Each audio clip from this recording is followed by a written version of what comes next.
Alright, so my opponent was saying that there's a debt due to the food stamps, but in fact, analysis shows that food stamps actually pump a lot of money back into the economy. For every dollar that is spent through a food stamp or a SNAP, whatever kind of food aid that they get, about $1.80 is put back into the economy. So there's that. And then nationally, if this debt is such a problem, in November of 2013, they just passed a new bill and they cut $5 billion. They cut a total of $5 billion, which will be earned within the fiscal year. And then the people, they're not really spending that much money when it comes to the food stamps. On average, people earn only about $1.40 per person per meal, so it's not really that much money like people think that is being spent on food stamps. And the food and agricultural spending, the budget that the government actually has is only makes up 5%. The SNAP program, it only makes up 5% of the food and agricultural budget, so it's not even that much. And then she was saying that not everybody qualifies. Well, there's a reason that not everybody qualifies, because not everybody needs food stamps. It's only the people who don't make enough money, people who are disabled, people who can't work. They passed a new law that was saying that if you're an able-bodied worker, they're not going to give it to you. So there's a reason why not everyone qualifies. 47% of the people, of the individual recipients, are actually children, because mainly the children need the money, need the food stamps, because obviously they cannot work. And then she was talking about fraud, and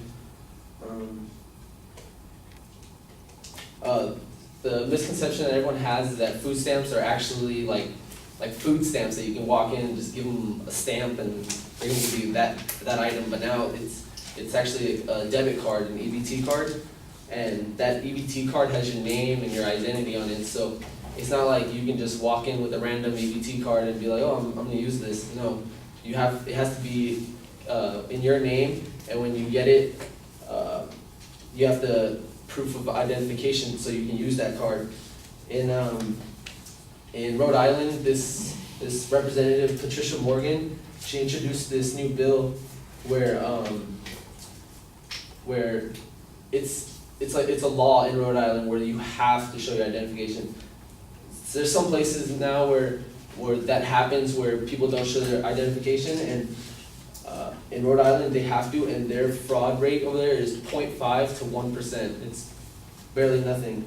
And everywhere else where they don't require that as a law, it's only 1% to 3%. So fraud isn't that big of a deal. And then the other thing that happens is people think of the EBT cards, and they think that, oh, they're just selling their food stamps and getting cash in return. Well, that's not necessarily a bad thing. If you're getting cash for your food stamps, I mean, that's still money that's being circulated.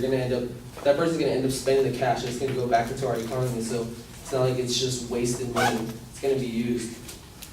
And then there's only about 1% of all that 1% of every dollar that is spent goes to trafficking. So it's barely anything.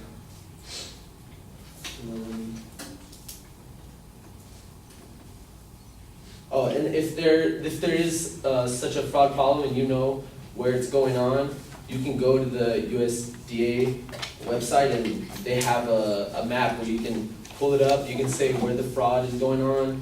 You can say which retailer store, because it's not always just the person who's doing the fraud, but also the retailer. So let's just say the gas station owner, that person that's running that place, he can be helping out with the fraud, because like I said, he won't be checking identification, and he just won't care. He's like, oh, just give me and I'll give you whatever. So it's not always just the people's fault, and, they've made it now so you can go online, you can say where it's happening, and they'll stop it. Um,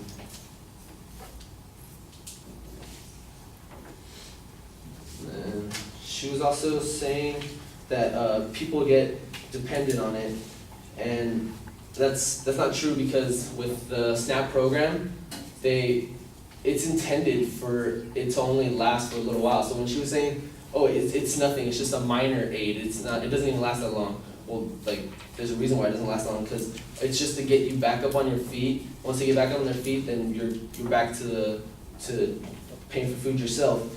And the average time that you can be on the food stamps is only 8 months. That's the average person, and it has gone up to 10 months for a person to be on the food stamps. And then, excuse me.